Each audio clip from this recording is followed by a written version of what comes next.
All right, those were the 10 seconds. All right, good afternoon, everybody. I am ecstatic and happy to see you. If you see me looking away, I'm actually going to log our conversation in the agenda. That way we can send it out and get back on track and having some official minutes. So make sure I am not on mute and the video's going. Okay, so let's start off with a benchmark of past efforts.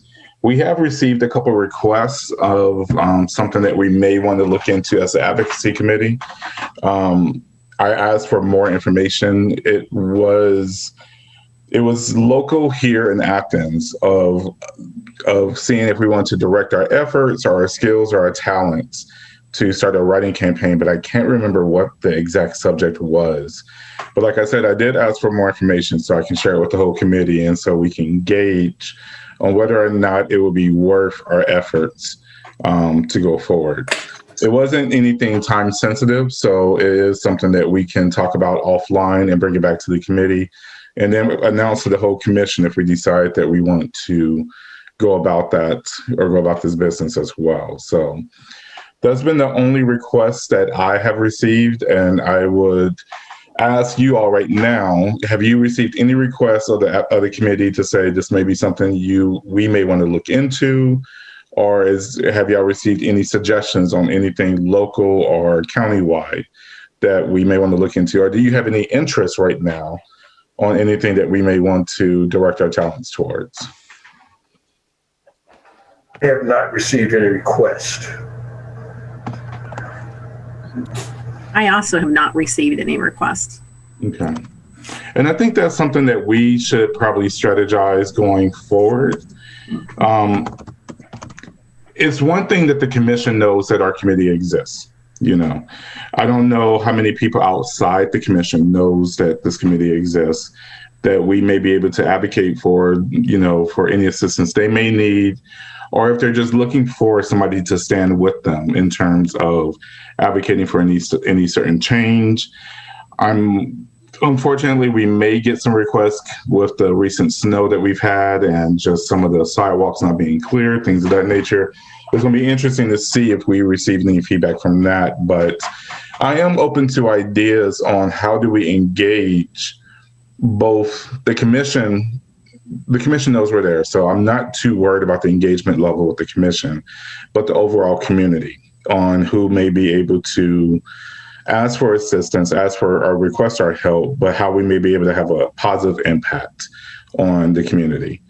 And J-Dub, I mean, I don't know if that's something that has been done before about how or what way facilitation with the community had looked like before, but it's something I'm passionate about to see if there is a need for our assistance and our services. Now, of course, I don't want to commit too much because we are volunteers. And so we all have, you know, that work-life balance with everything that we do.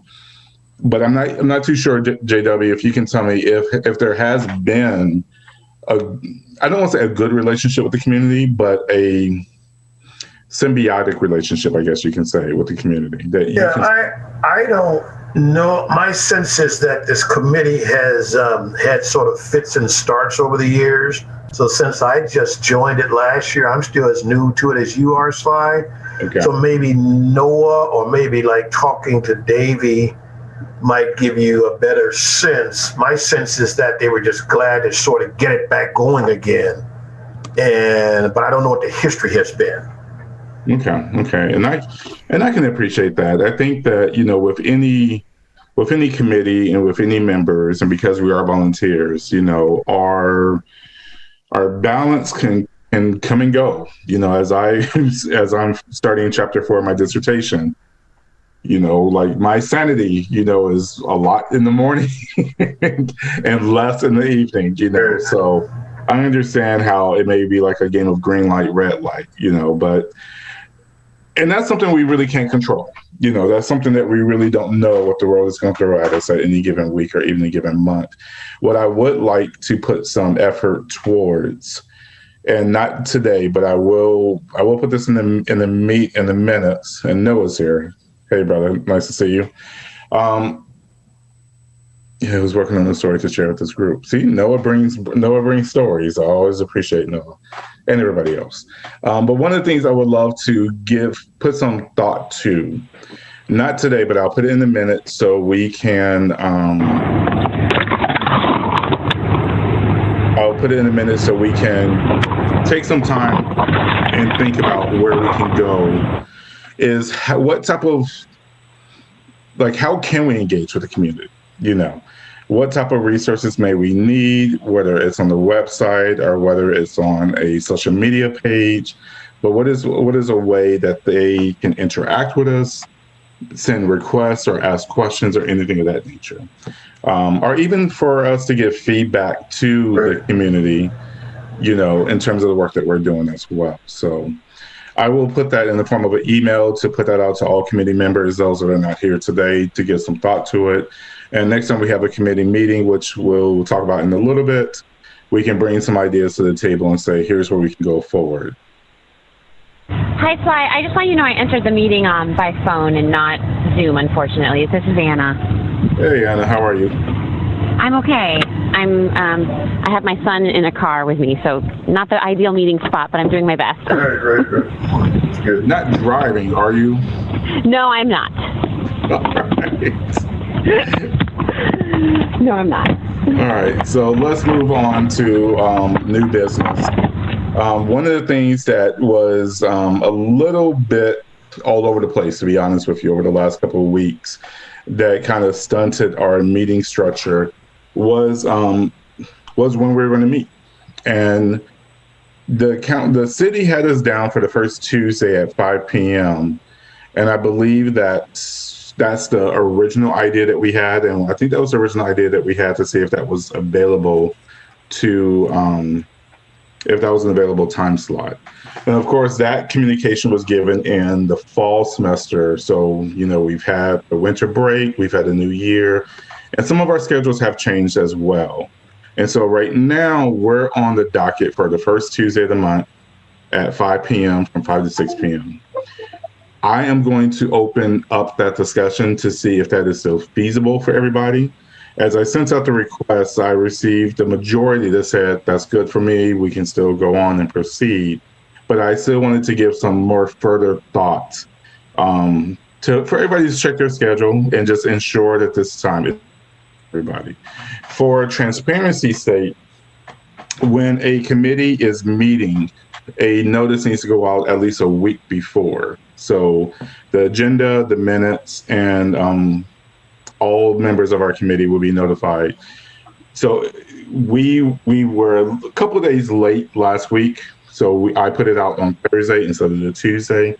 And so as we go forward, I just want to be sure. Now, I do have a calendar of the city in terms of available dates, because of course the city is coordinating the other committees, other city organizations and things of that nature. So it's really, there's not a lot of wiggle room to play with, So right now we do have a designated spot the first Tuesday of the month at 5 p.m. But should we move, it will be a little tricky because we're not competing, but we will have to coordinate with other committees and other city organizations as well. So it's something, again, that I will put in the form of an email and put that out to everybody so they can check their schedule. As it stands right now, we do have a designated spot, so I'm not too concerned about our next meeting. But as we move forward into the spring, into the summer, some of our obligations and responsibilities may change. We may have new opportunities we may need to pursue. And if we need to move the meeting, I am open to that as well. So I think we should, this is JW, I think we should stick with this. I think once you get a time, it takes a while for it to sink in. So I like the first Tuesday. I mean, I think it's just what we should stick with, and keep doing it until it gets in everybody's mind. It works out really well. I agree. This is Anna. I agree. So what? And Lisa, you said that the first Tuesday is okay for you as well? Yes. Okay. Works real well. I might not come to every meeting because I'm wearing thin. I hear you, bro. Said he might not come to every one. He's wearing thin, but I hear you. I miss Noah sometimes. I really do. Shucks. We're all wearing thin, but it's all good. Well, given that we have a majority where Tuesday is a good fit right now, I will let the city know that we are going to keep that time, the first Tuesday, 5 p.m. of the month. And that actually gives us some wiggle room as well between our committee meeting and the commission meeting as well. Right. If there's anything we need to fine tune in terms of reporting back to the commission, if there's any, follow up that we need to do, or if there's members that weren't able to make it to the first Tuesday, we can coordinate with them to give them a brief before the commission meeting. Because the one thing I don't want to do is have somebody that misses the committee meeting, goes to the commission meeting, and then says, I don't know what's going on, I didn't miss the last meeting. So that allows me to build some communication structure in terms of reminders, emails, whatever may be needed to get word out to everybody. So I'm on board with that. The other thing that we have today for new business is goals for 2020 and 2021. Again, this is a carryover conversation from last semester. As I think of an academic calendar in my head, this is a carryover from last year to now. But I did want to give the floor to Noah, because Noah, you did say that you were working on a story to bring to us. So I would put that as part of new business as well.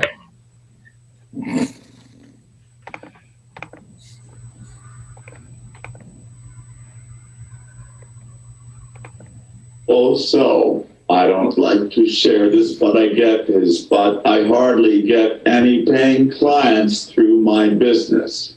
Thus, I basically live on Social Security and other public assistance, which is very hard to get by on.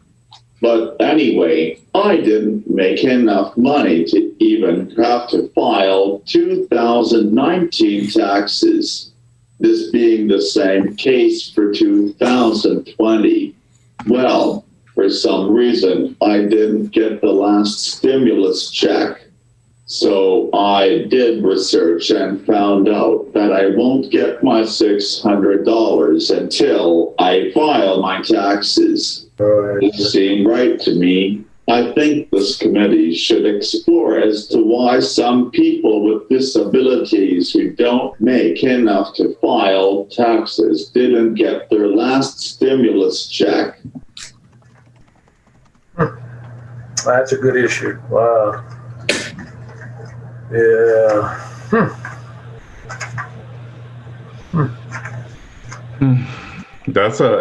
No, I want to say that I'm sorry that that's happening in your life, so if you ever need anything, brother, let us know.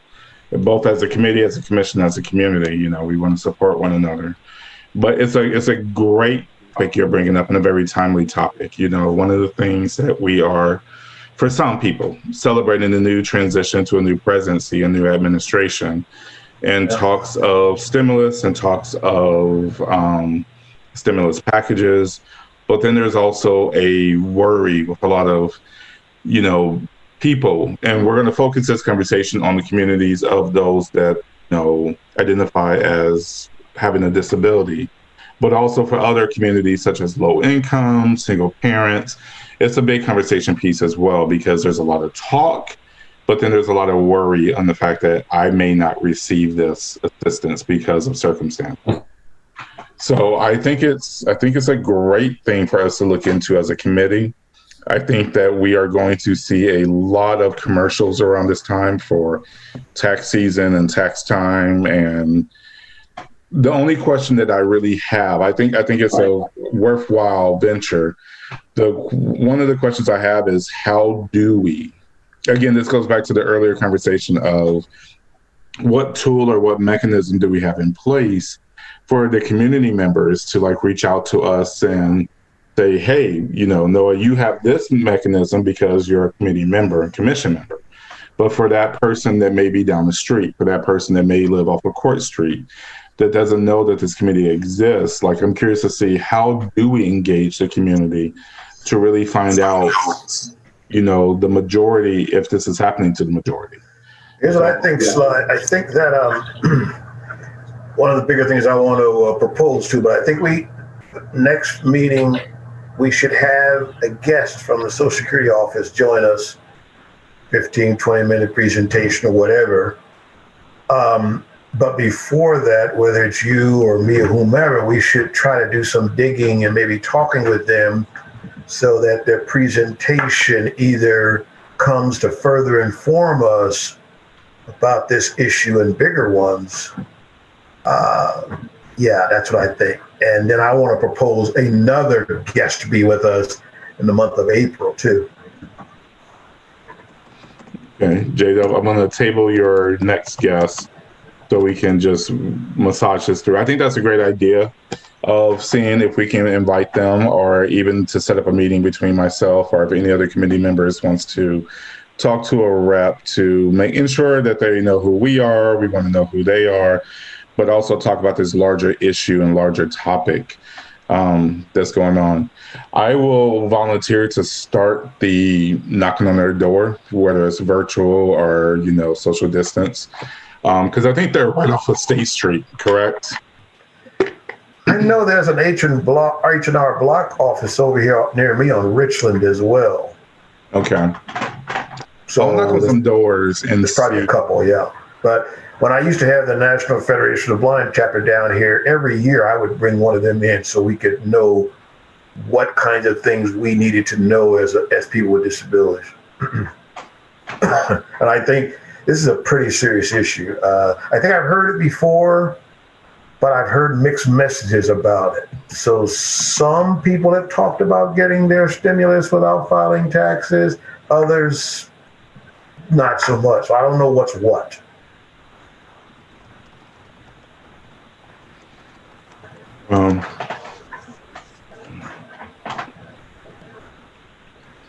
I mean, and Noah's right. If you don't make enough, but you're penalized, I mean, you're in a catch-22.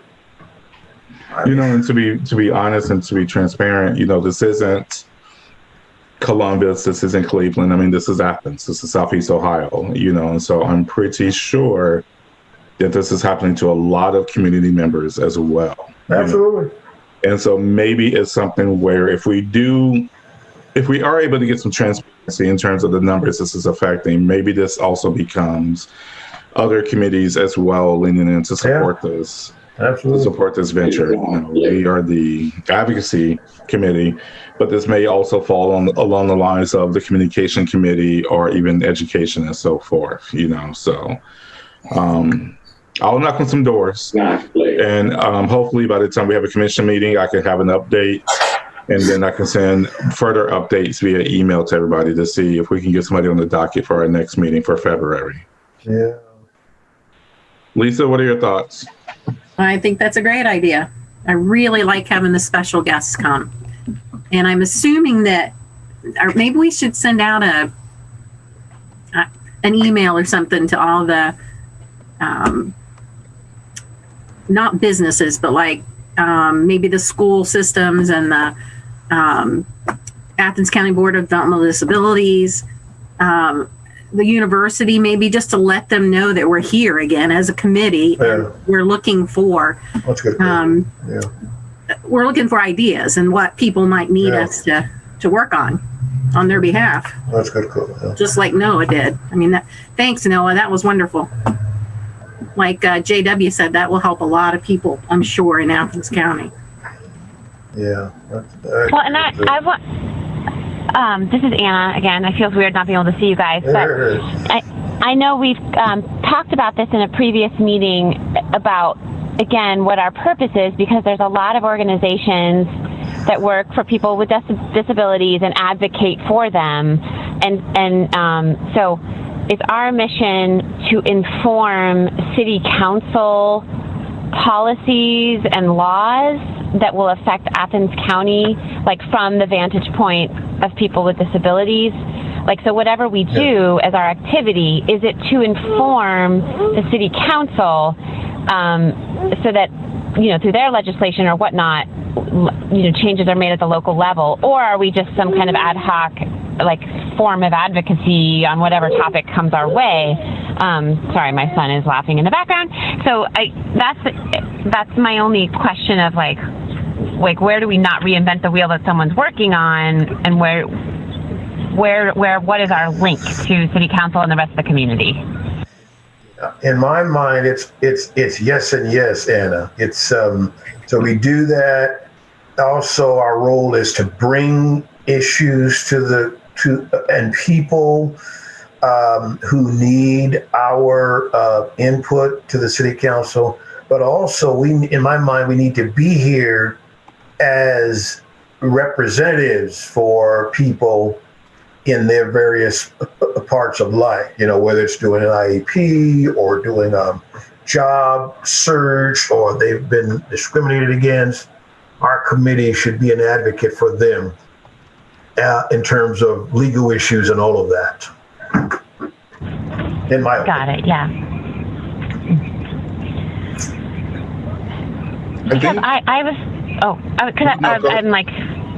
been reading this book. I don't know if you guys have heard the book Sitting Pretty by a woman who's in a wheelchair. Anyway, and just like how people think kindness and helping is like opening doors for people with disabilities, right, or like carrying their groceries, when she's like actually like funding a ramp so I can access my favorite restaurant, right, that's help, or supporting someone who's running a business like Noah, right, getting the word out there, akin to like the Black Lives Matter movement of like supporting Black-owned businesses, like similar, just people with disabilities own businesses. Like that's like where change is. And are other organizations doing that kind of thing? Like these kind of real issues that actually benefit people long term? Like are like for Noah's issue of, for example, not getting clients. So that's the core of it. Who can help with that? And is that part of our mission, or working with the communication, to get that out in the paper? Right. I'm just seeking clarification so that I feel like we have a real targeted kind of mission. And I appreciate your question, Anna. And I wanted to go back to your original question on, the one thing that we don't want to do is, the one thing we don't want to do is, have a redundancy, duplication of efforts, because our time is very precious and very limited. And if we're doing something that, another organization is doing, we're spinning in circles, to be honest with you. And so where I see that difference at, I see it really solely in the name and the difference between informing and advocating. So like, for example, the communications committee, and I can see how similar that may look, of us trying to, reach out to different communities, or trying to build a mechanism they can reach out to us, or, talking to different businesses, things of that nature. Where I see that difference being at is, if this was something the communications committee was going to do, it's just informing them or providing information. Where I see that difference from us is we're moving from that information piece to that advocacy piece. We are moving to really push either a policy, we're trying to push recognition, or we're trying to push awareness. I think sometimes advocacy gets conflicted because we're looking for an action item that's tangible, an action item that is going to be a new law or a new street being created. And that's great. And sometimes, we can work towards those goals, but sometimes advocacy can just be bringing awareness or providing the spotlight, or really just, for the example, for Noah, he brought us his circumstances happening to him. And so we can then advocate for him in furthering that communication with social security offices and other people that are going through similar circumstances. So I think, I recognize and appreciate the question, because the lines get blurred sometimes. I think they do, but it's really about the outcome, in my opinion, the outcome that we're seeking. This is Jay Devin. I think Lisa's right. She didn't say it this way, but what she is implying is right. That is, the other big role for this committee is just to let people know we exist, right? That we are here for them as things come up. And that's the sort of a part of the committee that most people don't like, because you're always looking. Certain committees is pretty clear. We're looking for this, but the advocacy. One big part of this committee is to let people know we're here, and then to be as prepared to work with and for them as we can when we get that request. Thanks, you guys. No, that's helpful. And we have the teeth of the fact that it's a government sanctioned thing, and we're on like kind of the city council's on our side, and which I think which is unique. And people are from very diverse backgrounds. Like we're not all in the field per se. So okay, great. Thank you. Thank you, Lisa. And just one more thing, Sly. I agree with you. Typically, we don't want to reinvent the wheel or go round and round. But you know what? It's been my experience with some of these issues. It doesn't hurt sometimes to say it again or do it again to try to drive the point home. So let's not pass those up too. Oh, most definitely. Yeah, most definitely. True. But I think. I had a similar conversation with a student about the differences between Athens PD and OU PD. They saw both organizations as doing the same thing, but I had to reference that these are different communities that they're serving with different needs as well. And so, sometimes, we have to ask that question 3, 5, 7 times, or at least to my students, I have to, I'm all on board with, making sure that something is being consistent, a topic is consistently focused on. But, sometimes we do have to reinvent the wheel, because sometimes being consistent is not enough. Sometimes we have to try new measures and new thoughts as well. So, but I will start the virtual knocking on the doors, and I will provide feedback to everybody, let everybody knows how it's going. And then, like we said, hopefully we can have somebody here for the next meeting. No, I want to turn it back to you real quickly, because as somebody that is going through this situation yourself, what type of outcome? Because I think, again, going back to the type of outcomes that this committee may be seeking, it may be different for all of us as we pursue different challenges or different, supporting other individuals. Noah, what type of outcome, if you are not a member of this committee, what type of outcome would you like for us to help provide to you?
as Noah gets his response ready.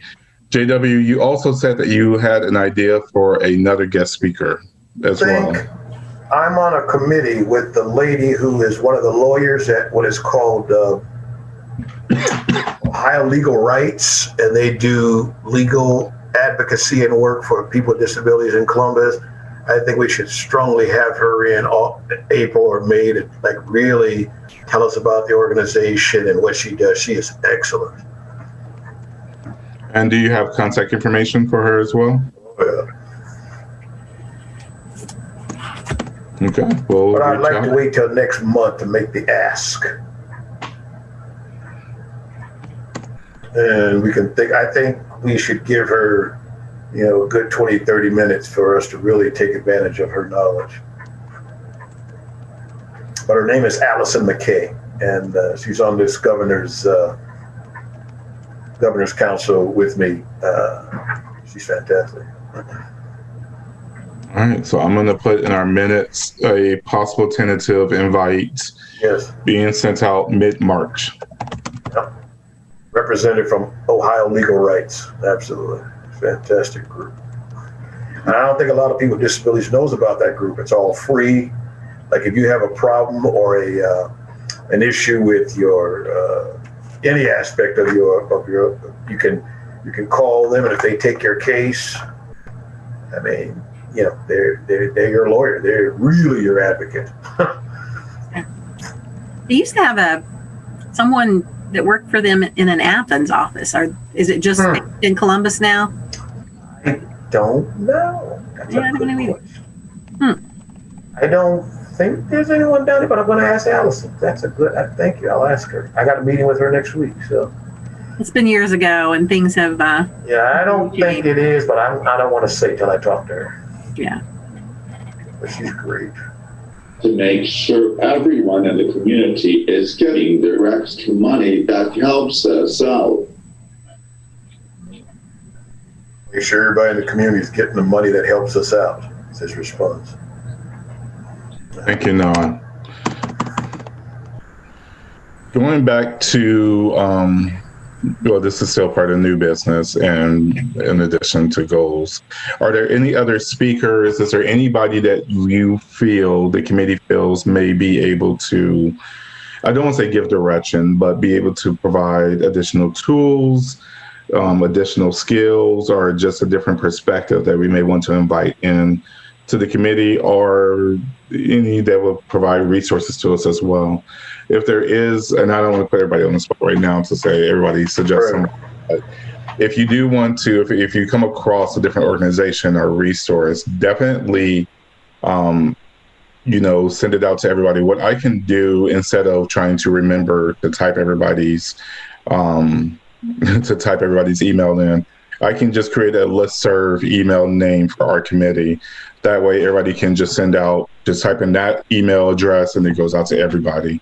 That way we can bounce ideas. That way we can make sure that everybody that is a committee member is here with us, and that we're not leaving somebody off. I know for me, every time that I talk to Patty and, we have to send things out, I'm always going through my emails trying to, recollect different email addresses, and it gets tricky for me at times. So, I would love just to create a listserv email address. That way it's just one email, goes out to everybody, and we're good that way. So I can hopefully have that completed by the end of this week. And then that way, as we think about any guest speakers or any affinity groups or any resources we may want to invite in, it's not just waiting or if anybody's left off, but then we could just use that to really capitalize our communication. Any other thoughts, topics for any new business or any ideas or goals as a whole? Yeah, this is JW. Can I ask Lisa something, Sly? Of course. Lisa, would you feel comfortable sort of starting a paragraph or two that we could send around to people, letting them know we're here,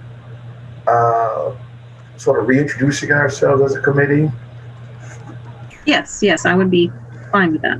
If you send us a couple of paragraphs, we can all look at it and just piggyback on it if you're comfortable with that. And then we could fashion something. I think that's a great start for us. Okay, I will be happy to do that. Is that okay, Sly? Of course. Yeah, let's try that. I think your idea is so right. Just to sort of let people know we're around, and then maybe later on we can get the communication folks to even like maybe do a piece, float it to the media for us too. Okay.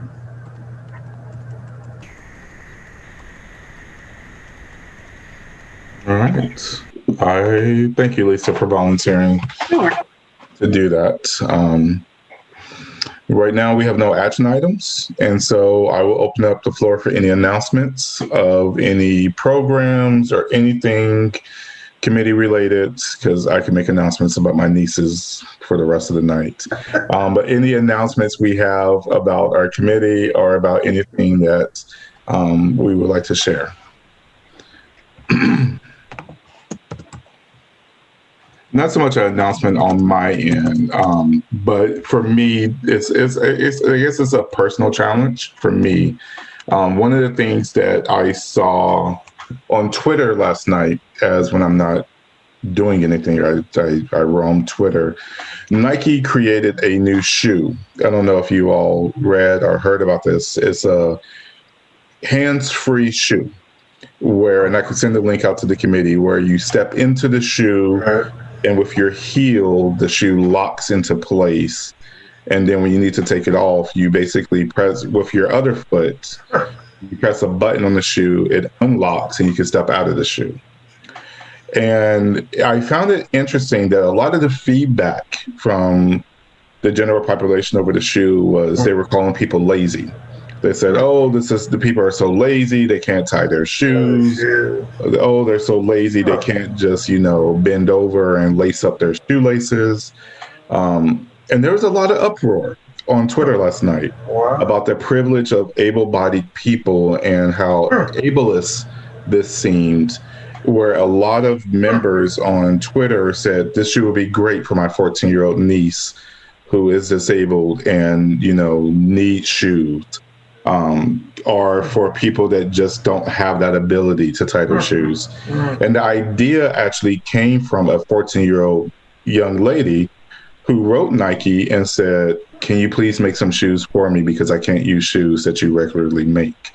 And so I found it to be interesting that for me, even as I saw the story, I didn't see who all would benefit from a shoe like this, who all would benefit from a resource or tool like this. And so for me, it just really helped me check my privilege as well, but also helped me make sure that as I look at stories, I look at them with a critical lens to ensure that, I see the bigger picture.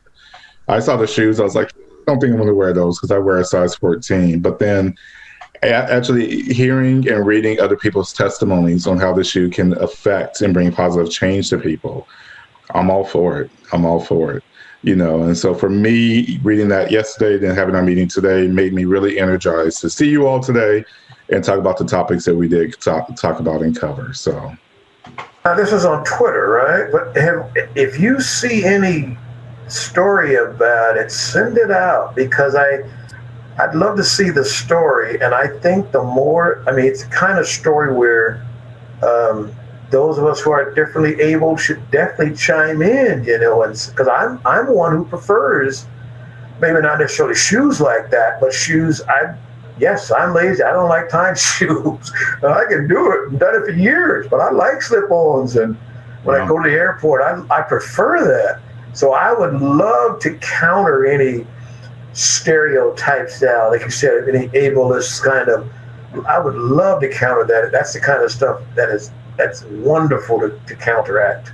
And then going back to what Anna had asked before about, the purpose and mission and how that seems, how that may seem not redundant, but, that gray line, I can definitely see us supporting an initiative like this to ensure that local shoe stores carry at least one or two, or the inventory or things like that, to really advocate for those that may not even know that this type of shoe exists, but then also being sure that there is some sort of inventory, or being able to advocate for them to know how to, buy these shoes as well. So I will definitely go back on Twitter and find the article, shoot it out to you all. Please, I'd love to see that. And I think you should send that out to the whole commission. Yeah, most definitely. I'm sure others have seen it. I can see the headline. I can see the story now. What if I would entitle it? What if I don't want to? What if I can't tie my shoes? Yeah. Yeah. That's awesome. I love it. Good for Nike. All right, family, we're going to end on a great note today then. So thank you all for being here. Be on the lookout for some emails and some updates. And I'm excited. We have some work to do, but I'm excited. So. Yeah, at least if you start that, we'll help you just tweak it, send it out, a couple weeks or so, and then we'll decide how to get it out. Okay, I will do that. Get that. I guess, who should I send that to? I'll just send it to Slide first, and then Slide can... Yeah, I would say by the time that, Lisa, you get it done, I should have the listserv email ready for all of us, and then we can just distribute it that way as well. Terrific. All righty, I'll be looking for that then. All right, family, it's always a pleasure to see everybody and hear